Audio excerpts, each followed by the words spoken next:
영화가 이제 그 2019년 작품들에서 상당히 중요하게 이야기가 되고 있고, 저도 이제 이 김민환 영화를 좋아하는데, 일단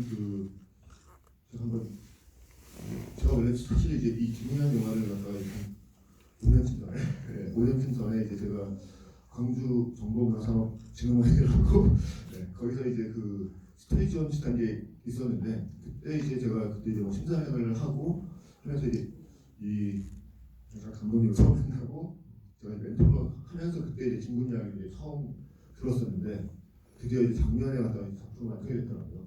그래서 이제 그때 제가 좀 약간 되게 처음에 이 작품 이야기를 들었을 때 제가 궁금했던 건 어떤 거였냐면은, 왜 만들고 있을까? 왜냐면 사실은 이게 80년 광주가 벌써 40년이거든요. 벌써 40년이라고 하는 거는 갖다가 정말 한 사람이 거의 인생에서 이제 거의 정말 있는 그런 시기가 벌써 지나간 과거인데, 그거를 젊은 감독이 다시 그걸 만들겠다라고 생각을 한 거죠. 그런 이야기를 한 건 좀 처음에 갖다가 왜 광주라고 하는 것에 80년 광주에 관심을 갖게 되었고, 그다음에 이제 그것을 또 왜 하필이면 이런 스타일로 김군이라고 하는 특정한 어떤 소재 주제를 가지고서 이제 시작을 하게 되었는지 한번 이야기를 들어보겠습니다. 네, 저랑 이제 저희 영화에서 인터뷰로 출연해주신 조연출 안지원 씨가 처음 광주에 왔었던 건 2014년도 봄이었어요. 그때는 저희는 80년 5월 광주에는 관심이 없었고요. 80년 5월의 이야기로만 광주가 항상 이야기되는 것에 오히려 반감이랄지 문제의식 같은 게 있어서, 현재 광주에 살고 있는 시민들의 일상으로만 영화를 만들어 보면 어떨까라는 생각이 있어서 그런 작업들을 시작을 하면서 2014년도부터 2015년 봄까지 광주에 왔다 갔다 하면서 촬영했었고요. 저희가 처음에 이제 다른 공연의 기록 촬영으로 광주에 처음 갔었던 건데, 그 공연에 참여하신 많은 시민들 중 한 분이 주옥 선생님이셨고, 그 선생님하고 저희가 이제 친해지게 돼서 선생님의 일상을 촬영을 하다가 2015년도 봄에 선생님께서 5.18 기록관에 갔다 오셨다가 그 사진 속 인물이 김군이라고 저에게 말씀을 해주시면서 저희도 뜻밖의 어떤 5.18로 들어가는 입구를 찾았던 것 같고요. 같은 무렵에 진화나 씨와 1대에서 그 사진 속 인물이 북한 특수군 약간 대장격으로 600여 명의 광주에 당시 침입했던 북한 특수군을 이끌었던 인물이다라고 하면서 제1광주라는 명명을 하기 시작하면서 수백 명의 당시 항쟁 속 항쟁 사진 속 인물들에게 빨간 전과 빨간 화살표를 찍으면서 그 북한 개입설을 시각화하는 작업들을 시작을 해요. 그래서 어쨌든 이분이 일본으로 지목이 됐고, 저희가 알고 있는 주옥 선생님의 직접적인 그 목격의 증언이 있었기 때문에 이것을 저희가 80년 5월에는 관심이 없었지만, 오히려 80년 5월에 관심이 없었기 때문에 아예 5.18에 대해서 아무것도 모르는 젊은 관객들, 혹은 아직 태어나지 않은 미래의 관객들처럼 0에서 시작해서 차근차근 알아가는 추적의 과정을 영화로 담으면 나름 의미가 있고 좀 더 젊은 관객들에게 접근 가능한 영화가 될 수 있겠다는 생각에 지금 보신 영화 같은 형식으로 추적극의 형식으로 영화를 구성을 했던 것 같습니다.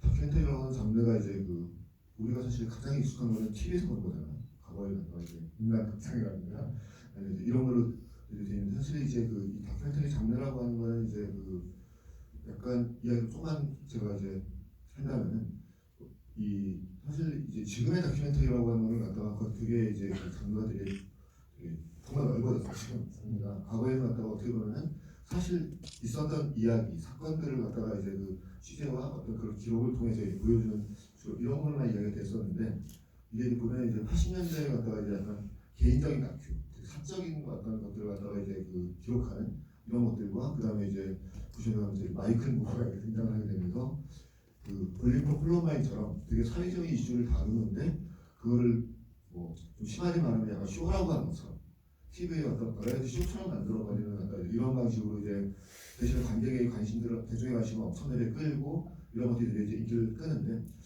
저는 마이클 무어라고 하는 감독은 되게 중요한 감독이라고 생각을 하고 있습니다. 왜냐하면 이제 대중의 어쨌든 관심을 그만큼 이제 끌어냈었고 최근에 보게 되면은 그 21세기 이후로 이제 그 영화 편수가 제일 늘고 있는 장르 중에 하나가 다큐멘터리예요. 또 하나 이제 호러 영화도 있고 이렇게 다큐멘터리가 되게 인기를 끄는 그것들을 보면은 이제 지금 넷플릭스를 아마 보시는 분들은 아마 다큐멘터리가 얼마나 다양하고 재미있는 것인지 충분히 알 수 있습니다. 왜냐하면 그 안에 다큐는 정말 다양해요.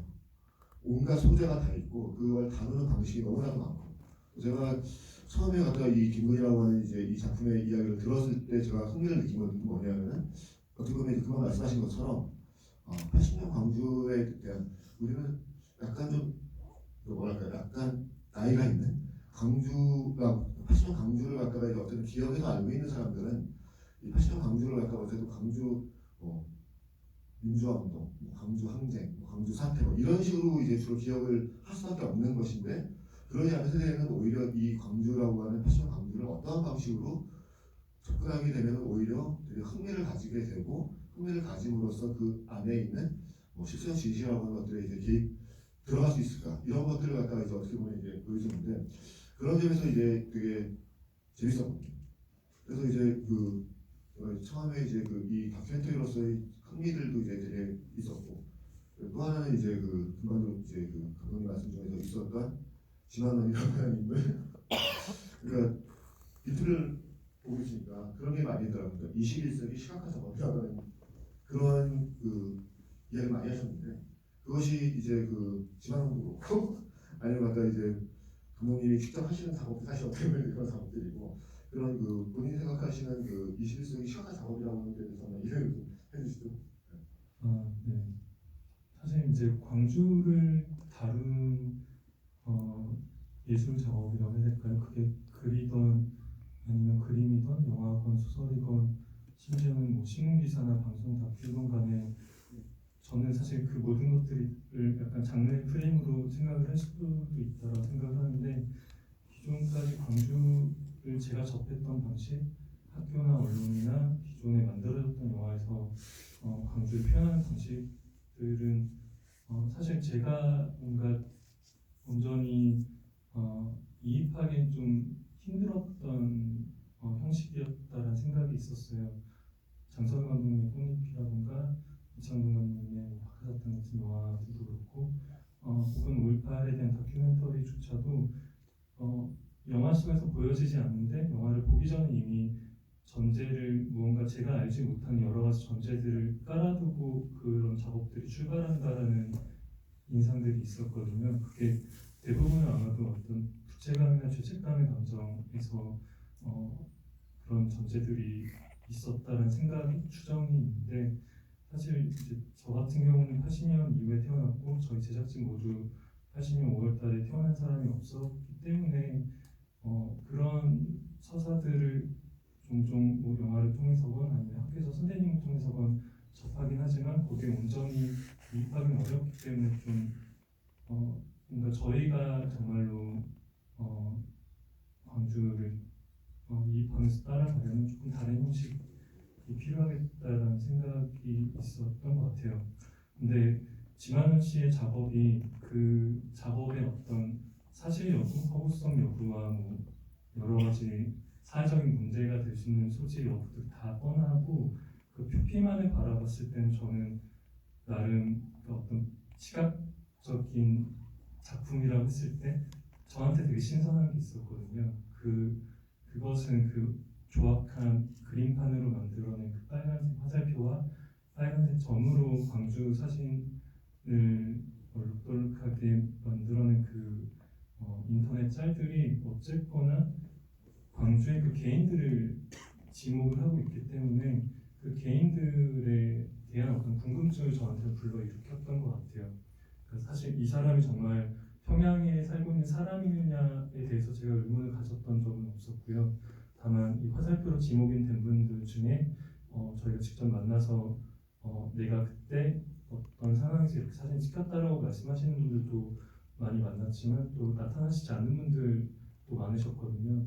그 중에서도 1번으로 지목된 이분은 당시 광주 항쟁 때 촬영된 수많은 시민분들의 사진 중에서도 제일 포토제닉하고 제일 강렬한 인상을 주는 인물인데도 아직까지 나타나지 않고 광주 안에서조차도 이렇게 많은 분들이 기억을 잘 하지 못할까에 대해서 좀 의문을 가졌기 때문에 이 분해 사진에서 출발을 한다면 뭔가 좀 사진 이미지 자체에서만 순수하게 출발을 해서 어떤 외부적인 맥락, 앞 세대의 어떤 서사들과는 상관없이 좀 필터링 없이 직진할 수 있는 광주, 80년 5월의 광주로 직진할 수 있는 통로로 그 사진을 활용할 수 있을 것 같고 또 그 사진을 통해서 자신들의 기억을 떠올리는 수많은 생존자분들의 목소리와 얼굴을 통해서 네, 어떤 극영화에서의 배우들이나 어떤 광주를 경험하지 않은 그 세대분들, 386 세대분들의 약간 죄책감의 농도가 어느 정도 섞인 그런 필터들을 경유하지 않고 그냥 직접적으로 목격자들이 어떤 경험을 했고 어떤 감정을 느꼈는지를 들을 수 있고 그것들로 새로운 서사의 영화를 만들 수 있을 것 같아서 그 1번 광수로 지목된 분의 사진으로 출발하는 데 있어서 지만호 씨의 그 시각적인 작업이 저희한테 도움이 됐었던 것 같아요. 그런 작업들이 최근에 보면 유튜브에서 아주 많이 보이지 않습니까? 네, 계속 방송을 하시고 그저께 1심 선고가 났어요. 영화 속에서 이제 생존자분들 고소를 하시는 장면이 짧게 들어가 있는데 굉장히 그 소송들이 오래 지연이 됐고 병합이 되다가 그저께서야 1심 선고로 이제 징역 2년 선고가 나서 아마 법정 구속이 되실 걸로 알고 있습니다. 그러니까 사실 이렇게 이 다큐멘터리 그다음에 이제 사진 작업이라고 하는 것을 보게 되면 이제 기존에는 과거에는 이제 사진이라고 하는 거는 있는 실체를 찍기 때문에 그야말로 갖다 이제 진실까지 아니어도 사실이다라고 하는 걸로 이제 되게 많이 이야기가 됐었는데 사실 이게 깨진 지가 벌써 오래됐거든요. 그러니까 우리가 보고 있는 사진들이 가짜일 수 있다. 왜냐하면 갖다가 이제 그 똑같은 피사체를 찍어도 그걸 어떠한 구도와 그다음에 어떠한 뭐 필터라든가 뭐 이런 걸 이용해서 얼마든지 갖다가 이제 감정을 그걸 보는 사람의 어떤 감정을 갖다가 이제 그 조정 컨트롤 뭐 이런 것까지도 사실은 할 수 있고 조작할 수 있는 것이 있고 그다음에 또 한 가지 요즘엔 또 합성이 너무 많거든요. 합성. 그러니까 이런 합성을 갖다가 그 웬만한 사람들도 그냥 쉽게 할 수 있는 정도가 되기 때문에 사실 유튜브라든가 이런 데 보면 이제 가짜 뉴스들도 너무너무 많이 있고 그런 점에서 어떻게 보면 이제 다큐멘터리라고 하는 것들 자체가 어떻게 보면 하나의 미덕일 수도 있고 그와 동시에 저는 이제 이게 또 하나의 어떤 되게 재미있는 장르를 열리고 있다고 생각을 해요. 그랬을 때 최근에 넷플릭스에서 이렇게 볼 수 있는 수많은 다큐멘터리를 보고 있으면 어떤 생각이 드시나요? 넷플릭스요. 그러니까 그냥 이 다큐멘터리의 스펙트럼이 무지무지하게 넓어지고 있다고 하는 그런 건데 사실은 그만 제가 얘기했죠. 유튜브도 사실 대부분의 경우가 다큐멘터리거든요. 대부분의 경우가 사람들이 나와서 막 이야기를 한다거나 어디 가서 막 자기가 막 하나 보여주거나 이런 식이거든요. 그랬을 때 이제 그런 것들을 이제 다큐멘터리를 만드는 감독으로서 오는 어떤 생각 같은 거예요. 사실은 저는 김군 하기 전에 다큐를 하던 사람은 아니고 그러니까 김군만큼 드라마틱한 이야기는 없었지만 어쨌든 극영화의 프로덕션 방식으로 작업을 했고 김군을 하게 된 것도 재밌는 영화를 만들 수 있을 것 같아서 의미 있는 영화를 만들 수 있을 것 같아서 다큐멘터리 형식을 택했던 거고 앞으로도 극과 다큐를 오가면서 작업을 하는 사람의 입장에서 넷플릭스는 그러니까 저도 그냥 다큐건 극이건 오리지널 콘텐츠를 그냥 재밌는 거면 다 찾아서 이것저것 보고 있는데요. 사실 제가 김군 보셨지만 말이 많이 나오는 다큐멘터리 원래 그렇게 좋아하는 편은 아니었어요. 그래서 넷플릭스에 인기가 많은 다큐들 중에서도 뭐죠? 그 고양이 건드지 마. 그거는 사실 제가 고양이도 같이 고양이를 모시는 입장에서 좀 어쨌든 너무 보고 싶긴 해서 보다가 중단을 했는데 최근에 그 아카데미상 수상한 아메리칸 팩토리 같은 그 넷플릭스 오리지널 다큐멘터리는 나름 어떤 그 현장에서 굉장히 장기간 동안 다큐멘터리스트 감독님들이 그 분들과 관계를 가지고 어떤 진영을 넘나들면서 작업을 하셨던 영화여서 저는 되게 재밌게 봤었고요. 에럴 모리스 감독님의 그 어느 세균학자의 죽음 머무드 같은 것도 드라마 이제 어쨌든 다큐멘터리라고 불릴 수 있다면 이제 피해자의 아드님의 실제 목소리로 그게 많이 진행이 되기 때문에 다큐멘터리라고는 할 수 있지만 또 그것에 기반해서 만들어졌던 픽션적인 드라마적인 어떤 세그먼트도 그 영화에서 되게 중요한 부분을 차지하고 있어서 약간 그런 경계를 넘나드는 에르모스 감독님의 작업으로서 되게 재밌게 봤어요. 넷플릭스의 자본으로 저런 걸 할 수 있구나라는 생각이. 저는 그러니까 이제 그 극영화라고 하는 것과 다큐멘터리 영화들의 경계가 점점 이제 어떻게 보면 없어지기보다는 그냥 지워지는 거예요. 경계 자체가 지워지고 있고 그러면서 이제 그 말씀하신 것처럼 되게 어떻게 보면 이런 그 스릴러 영화보다도 어떻게 보면 더 흥미로운 소재 같은 것들도 아주 많이 있거든요. 그런 것들 그런 점에서 왜냐면 제가 이제 이런 생각하는 이유가 최근 한국 다큐들도 재밌는 것들이 좀 꽤 많이 나오고 있거든요. 최근에는 한국 다큐가 이제 보게 되면 주로 이제 과거 약간 인간극장 같은 휴먼 다큐 또 하나의 고발 다큐식으로 약간 좀 이제 어떻게 보면 양분되어서 이제 두 가지만 주로 있었는데 그래서 10여 년 사이에 보게 되면 다른 종류의 다큐들이 많이 정말 늘고 있고 재미난 작품들이 정말 많이 있거든요. 갖다가 피션 다이어리라는 뭐 이런 작품들을 비롯해서 좋은 작품들이 많이 생기고 있는데 그런 점에서 사실 이제 그 이런 다큐멘터리를 우리가 어떻게 볼 것인가. 왜냐하면 이제 여전히 극장에서 상영되는 다큐멘터리가 많지 않고 그다음에 이제 이 상영이 되더라도 사실 보는 관객들은 조금밖에 없거든요.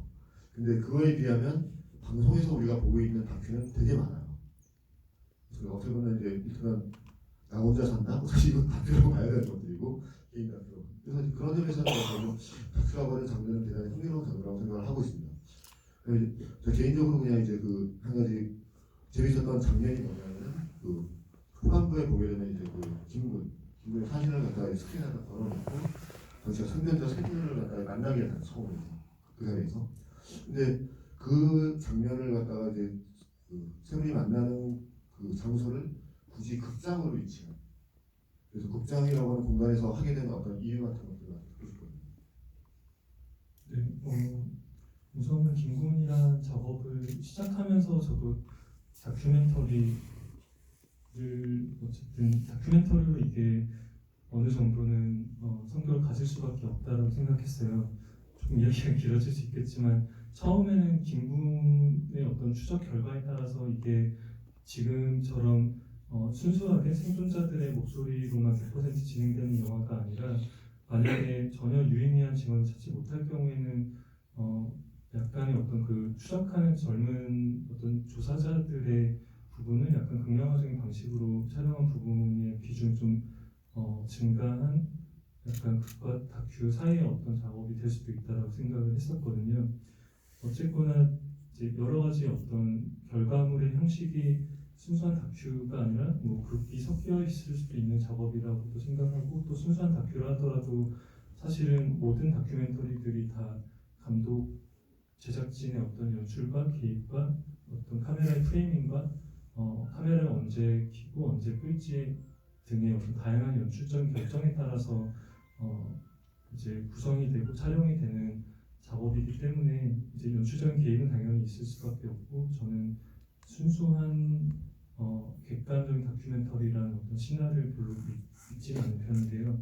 어쨌거나 저희 김군 작업에서 중요했던 것은 생존자들의 목소리를 저희가 개입을 하는 것은 없어야 된다는 원칙이 있었어요. 그러니까 저희는 오로지 질문만 할 뿐이고 이분들이 어떻게 대답을 할지에 대해서는 오로지 이분들의 결정에 맡기는 게 저희의 원칙이었고 그 외에 장소의 어떤 섭외랄지 공간의 연출 같은 거는 저는 자유롭게 어느 정도 할 수 있다고 생각을 했어요. 영화를 보는 관객분들을 생각하면서 어떤 지점에서 나오는 어떤 장면을 어떻게 공간적으로 연출하면 좋겠다, 또 프레이밍적으로 어떻게 갔으면 좋겠다는 고민을 하면서 촬영을 했는데 처음부터 계속 제 머릿속을 맴돌았던 어떤 상황 같은 것은 어두운 현실의 공간에서 생존자들이 과거에 밝게 빛나는 사진들을 본다는 상황이 되게 중요했었고 그래서 이제 영화 초반에 그 저희가 조사실이라고 불렀던 공간에서 페퍼포그와 관련된 분들만 모셨을 때에도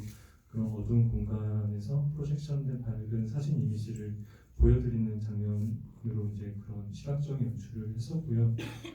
저희가 이제 그런 공간을 저희가 섭외하지 못하고 선생님들이 계신 곳으로 방문했을 때에도 별다른 조명 없이 얼굴은 되도록이면 어두웠으면 좋겠다라는 생각에 촬영을 했었던 게 많았어요. 유일한 예외가 있다면 지만원 씨. 지만원 씨는 지만원 씨만 유일하게 그런 연출과는 다르게 약간은 관객분들이 봤을 때 되게 전형적인 다큐멘터리에 나오는 전문가처럼 찍히고 조금 거리감이 있고 밝게 보였으면 좋겠다는 생각에 촬영을 했었던 거 말고는 나머지 생존자들은 다 어둡게 촬영했으면 좋겠다는 생각이 있었고요. 그것을 영화가 계속 디벨롭이 되면서 변주가 되고 광고가 되면 좋겠다는 생각이 있었는데 저희 영화는 이제 거의 초중반 후반의 초반까지 편집을 마무리하고 저희가 작년 봄이 돼서야 최진수 선생님을 만나서 촬영 허락을 받을 수 있었어요. 이제 마지막 증언이셨는데 선생님의 증언을 마지막으로 촬영을 하고 그 다음에 선생님과 같이 광주에 방문을 해서 이강섭 선생님과 최양철 선생님과 이제 만나기로 이제 약속을 했었는데 처음에 이 세 분을 어디서 만나 뵙게 하면 좋을까를 고민하다가 실제로 그 성암동에서 김군이 사살된 그 지금 텃밭이 된 공간 바로 길 맞은편에 그 상업영화 후반 제작 시설이라고 광주 CGI 센터가 지금 설립이 되어 있어요.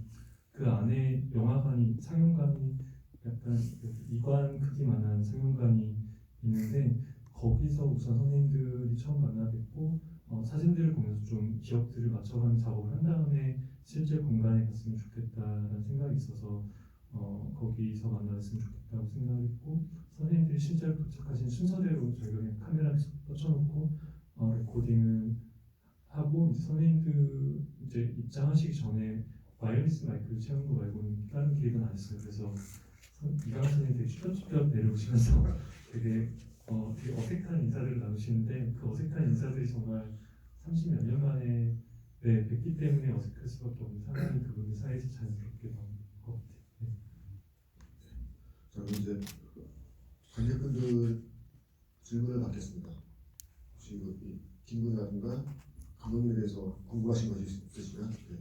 자, 먼저 작년 이제 5월에 개봉을 한 걸로 알고 있는데요. 이제 개봉 이후에 이 반응 새롭게 이제 만나게 된 사람들도 있으실 거고 많은 반응들을 이제 관객들로부터 접하셨을 텐데 그로부터 이제 얻게 된 영화 만들기 전과 이제 만든 후에 얻게 된 이제 감정들 그리고 또 다른 또 새로운 정보들도 얻게 되셨을 것 같은데 그거에 대해서 좀 여쭙고 싶고요.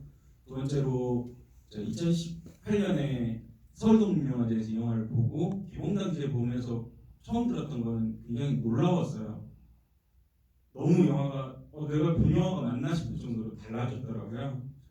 그 과정에 대해서 어떻게 이렇게 정말 다른 비슷한 장면은 많지만 그 영화의 결론적인 부분이라든지 주는 감정이라든지 상당히 다른 영화가 됐던데 그 둘 다 좋습니다. 둘 다 좋은데 그 과정은 되게 궁금했어요. 그렇게 짧은 시간 안에 어떤 영화의 스타일, 영화 전달하고자 하는 것들이 많이 달라진 그 결정을 하게 된 과정과 실제로 그 결과물에 대해서 궁금하고 실제로 이 영화가 어쨌든 이 영화제 버전도 영화제 스크리너라든지 지금까지 여러 가지로 이미 존재하고 있긴 한데 이거를 공개하실 생각은 있으신지 그 영화제 버전도 이것도 또 다른 얼터너티브 버전으로서의 김군으로 감독님 입장에서는 인정을 하는 건지 아니면 이번 개봉 버전만이 내가 인정하는 최종 김군이다 그렇게 생각하시는지 궁금합니다. 네, 제 기억력을 잡아서 뒤에 거부터 먼저 말씀드릴게요. 네, 우선 저 두 버전 다 좋아하고요. 네, 나중에 이제 DVD나 블루레이가 발매가 될 수 있으면 두 버전 다 수록하는 게 저는 목표이고, 네, 나름 제가 좋아하는 지점들이 다르게 있어서 저도 네, 그렇고요. 영화제 버전과 개봉 버전의 가장 큰 차이는 안 보신 분들이 계실 것 같아요. 영화제 버전은 우선은 거기에는 약간 그 법률적인 타임라인이 조금 더 진하게 들어가 있어요. 실제로 소송을 진행하시는 민변의 정다은 변호사님 인터뷰를 할지 또 그 변호사들의 미팅이 이제 이강섭 선생님이 잠시 제1광수의 어떤 실제 인물로서 광주에서 그런 것으로 결정이 됐을 때 실제 원고로서 지만 씨를 상대로 소송을 할 뻔한 시기가 한 두세 달 정도 있었어요.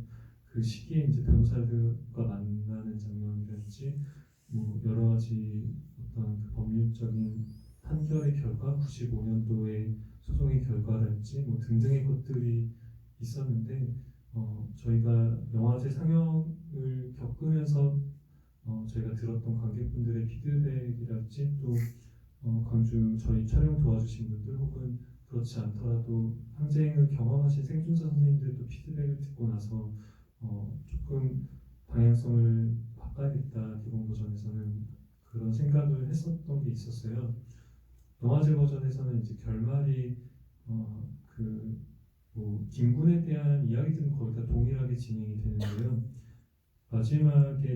마지막까지도 그 24일 5월 24일 송암동에 있었던 그 11공수의 인간이 학살 사건에만 저희가 집중을 해서 영화가 결말을 맺어요. 그리고 주옥 선생님께서 주먹밥을 나눠주신 장면은 없고 그 5월 17일 전야제 장면은 없고 이강섭 선생님이 이제 새벽에 순찰을 도청 공간 이곳저곳 순찰을 다니시다가 회의실에서 뭐 커튼을 닫는 장면 다음에 마월동 묘역계에서 이제 그 묘역들의 공간들이 보여지면서 송암동에서 돌아가신 분들의 이름이 하나하나 나오고 마지막에 이제 김군의 이름이 나오면서 낮 시간대 도청 앞 분수대에서 물이 뿜어져 나오고 도청 정문이 바람에 의해 이렇게 자동적으로 그냥 자기가 알아서 스르르 열리는 걸로 끝이 나는데 이제 영화를 개봉해서 많은 관객들에게 보여드린다고 했을 때 조금 특히 젊은 관객들이 납득하기 어렵다라고 지적했었던 장면들이 몇 군데 있었어요. 예를 들면 이강섭 선생님이 순찰을 다니신 도청 공간 중에 그 도청 내부 공간, 커튼을 닫는 그 회의실 같은 공간은 그때 처음이자 마지막으로 영화 속에 나오거든요. 근데 사실은 저희가 애초부터 이 영화는 광주를 전혀 모르는 관객들이 보더라도 납득할 수 있는 영화여야 된다라고 생각을 했는데 저희도 4, 5년간 광주에서 작업을 하면서 이 공간은 모두가 알겠지라는 어떤 편견이 심어져 있는 상태에서 편집을 진행하다 보니까 그 시퀀스에서 여러 낯선 공간들을 처음으로 관객들에게 보여드렸는데 중학생으로 기억하는데 중학생분이 그걸 보시고는 여기는 어떤 공간인지 모르겠는데 영화를 보여주는 극장 같고 무슨 시사회 공간 같은데 이게 왜 여기 나오는지 모르겠다라는 피드백을 받았던 게 하나가 있었어요. 그래서 약간 그 장면에 대해서도 좀 고민했었던 게 있었고 무엇보다도 이 영화가 이제 김군의 마지막 순간을 목격한 최신 선생님의 증언 이후에 이 김군이란 한 분의 죽음에서 조금 더 많은 그 당시에 이름 없이 사라진 많은 분들의 죽음과 그 죽음을 기억하는 수많은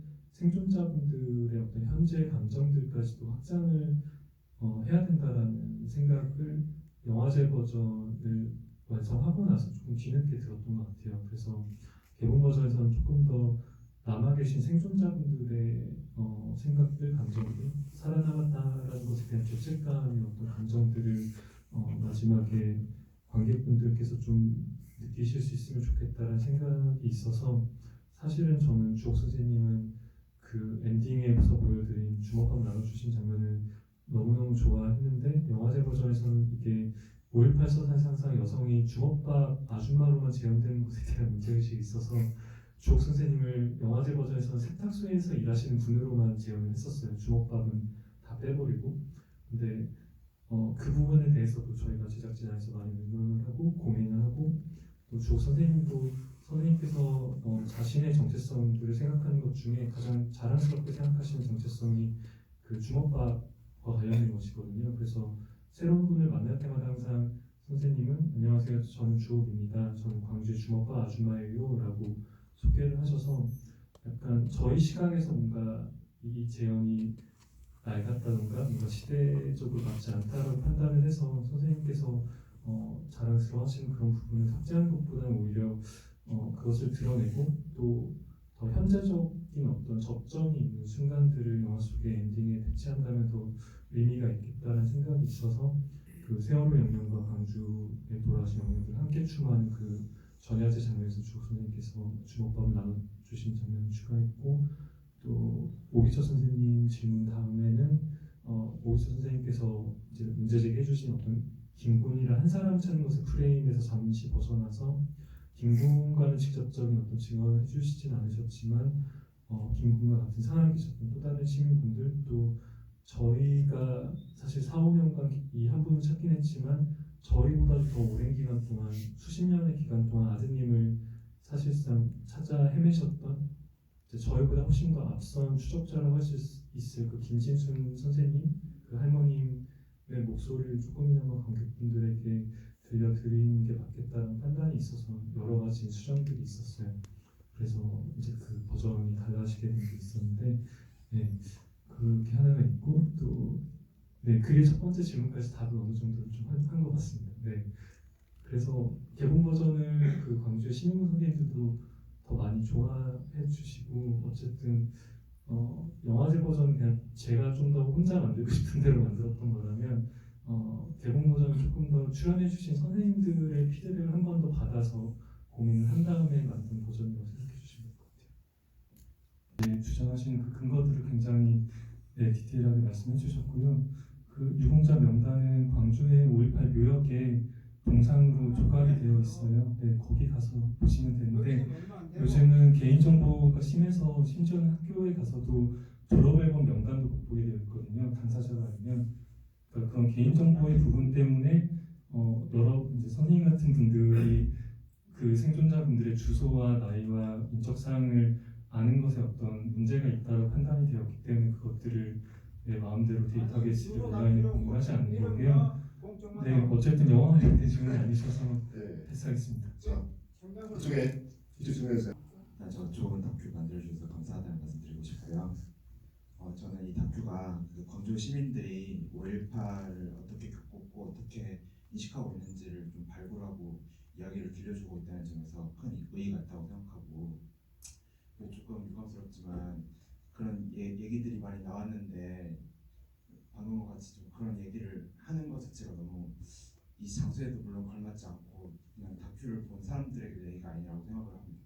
일단 그 정도로 일단 말씀드리고, 저는 개인적으로 저는 고향이 광주인데 제가 5.18에 대해서 생각했던 거는 저는 5.18 좀 자랑스러운 역사라고, 부끄럽지만 제가 그렇게 인식을 하고 있었는데요. 가령 그런 계기가 됐던 게, 저는 그 최정훈 선생님이 쓴 5월의 사회과학이라는 책이 있는데, 그 전까지는 그냥 제가 살고 자랐던 그런 광주를 그냥 저의 그냥 지역으로만 인식하고 있다가 5.18이 어떤 사건이었고 그것이 한국 현대사에서 어떤 의미를 갖고 있는지 그런 것들을 좀 해석하는 과정에서 내가 살고 있는 곳이 이런 역사를 겪었구나, 또 이런 역사를 겪은 광주라는 곳이 되게 자랑스러운 곳이구나, 저 스스로는 좀 그런 생각을 해왔었는데, 근데 이 다큐에서 보여지는 광주 시민들은 이렇게 자랑스럽다고 말하지는 않는 것 같고, 오히려 그 살아있는 자의 죄책감이라든지 또는 부채의식이라든지 또는 트라우마라든지 그런 것들이 가득한 그런 경험으로 있는 것 같아서, 5.18 시가 생각하는 것만큼의 그런 자랑스러운 역사가 아니라 뭔가 더 얘기하고 싶지 않고 약간 피하고 싶고 약간 그런 느낌이 있었고, 실제로 제 아버지 같은 경우에도 5.18 때 한 몇 번 나갔다고 했는데, 근데 그런 얘기를 저한테 그렇게 디테일하게 해주시진 않으셨거든요. 제가 물어볼 때나 그냥 그런 일이 있었지 정도 에피소드로만 얘기하시고, 그래서 뭔가 이 역사를 살아낸 사람들의 그 5.18에 대한 인식과, 그리고 저는 5.18 이후 세대지만 그 이후 세대가 이 5.18 사건을 인식하는 그 온도차가 상당히 크다는 생각이 들었습니다. 그래서 그 이유가 뭘까? 물론 저는 대략적인 답을 생각할 수는 있겠지만 그 온도차에 대한 감독님의 그 의견을 듣고 싶어서 이렇게 질문 드리겠습니다. 사실 저보다 광주에서 이제 태어나서 자라셔서 아마 몸으로 느끼셨던 경험들이 더 많이 있으실 것 같은데요. 저는 이제 정말 선생님에 비하면 짧은 기간 광주에 있었기 때문에 제 관찰이 얼마나 정확한지는 모르겠는데, 제가 20, 30대 젊은 분들, 광주의 젊은 분들을 만나서 5.18과 관련된 이야기를 나눌 때 항상 느꼈던 것은, 이 젊은 분들이 사실 이건 광주를 떠나서 어떤 도시에서건 발생하는 그 윗세대와 아랫세대, 그러니까 젊은 세대와 기성세대의 어떤 어찌할 수 없는 어떤 어긋남의 어떤 경험이 있지 않나 싶어요. 항상 이제 저도 서울에서 태어나고 자랐지만 학교에서 뭔가 5.18을 배운 기억은 없지만 뭔가 애국가를 부른다든지 뭔가 뭐랄까 뭐 교장 선생이 훈화를 억지로 땡볕에 서서 운동장에서 막 2, 30분 들어야 되는지 하는 경험들이 있는데 뭔가 원하지 않는데 강요당하는 어떤 역사적인 사실들이든 어떤 위에서 전승하고 싶어하는 것들의 어떤 강제적인 주입들에 대한 거부감이 저는 기본적으로 다 있을 수밖에 없다고 생각을 하고 그게 광주 내의 젊은 세대들에게는 5.18이라는 것으로 제 구체적으로 좀 그런 경험들이 각인이 된다라는 생각이 있었어요. 그게 하나가 있지 않나 저는 조심스럽게 생각을 하고요. 또 하나는 이제 광주에서 계신 그 젊은 세대들의 경험으로 일반화할 수 있을지 모르겠는데 그 신인구 선생님들의 자녀분들을 몇 번을 알지만 만나뵀었는데 거의 정말 극소수를 제외하면 굉장히 아버지들과 사이가 안 좋아요. 그러니까 아버지들은 다 대부분 시민군으로 활동을 하셨고 이분들은 80년 이후에도 여러 가지 그 당시에 받으셨던 공은 피해 같은 것들 때문에 치료를 받아야 되는데 당시에는 폭도로 몰려섰기 때문에 병원에 가지도 못하고 이제 숨어 계셨던 분들도 많으셨거든요. 그런 분들은 뭐 약간 자연요법을 한다든지 심지어 뭐 개똥을 바른다든지 하는 방식으로 치료를 하거나 아니면 술로서 그 통증을 달래셔서 그게 어쨌든 치료를 제대로 못 받으셔서 건강이 악화되신 분들도 계시고 굉장히 많은 분들이 알코올 중독에 걸려 계신 분들이 많으셨다고 들었어요. 80년대, 90년대까지만 해도 그러다 보니까 생업에 제대로 직업을 가지고 경제적인 활동을 할 수 없고 또 몸이 성하신 분들조차도 80년 이후부터 계속해서 진상규명 활동을 수십 년간 하셨기 때문에 대부분의 그 가정의 경제 활동들은 어머님들이 담당을 하셨고 생계를 이어가셔야 됐기 때문에 자녀분들 같은 경우는 아버지들에 대해서는 굉장히 애증의 감정이 좀 많은 편이다라는 생각을 했었고 그 시민공 선생님들도 이제 많은 분들이 그렇게 말씀해 주셨고요. 그래서 사실은 5.18 자체에 대해서 오히려 더 광주의 일반적인 젊은 세대들보다 혹은 한국의 일반적인 젊은 세대들보다도 그 항쟁을 직접 겪으신 생존자분들 자녀분들이 더 5.18에 관심을 멀리하시는 경우들을 많이 봤어요. 그게 계엄군들로부터 받은 그 폭력이 사실은 폭력이라는 건 한 사람 안에서 끝나는 경우가 뭐 있을 수도 있겠지만 폭력은 좀 전이되는 거라고 생각을 하거든요. 특히 이제 시민분들 같은 경우는 남성들이 대부분이었기 때문에 그 남성들이 가정에서 또 가정폭력으로 그 폭력이 전이되는 경우들도 있을 수 있고 사실은 그것은 시민분들 자녀뿐만 아니라 한국 사회에서의 남성들이 몇 대 이어서 계속해서 뭔가 누나처럼 이렇게 계승해왔던 그런 폭력적인 문화가 있다고 생각을 하는데 그런 것들 때문에 좀 더 광주의 젊은 세대들이 그런 게 좀 더 강하게 어떤 거리감을 느끼시지 않나 싶은데 어떻게 생각하시는지 모르겠네요.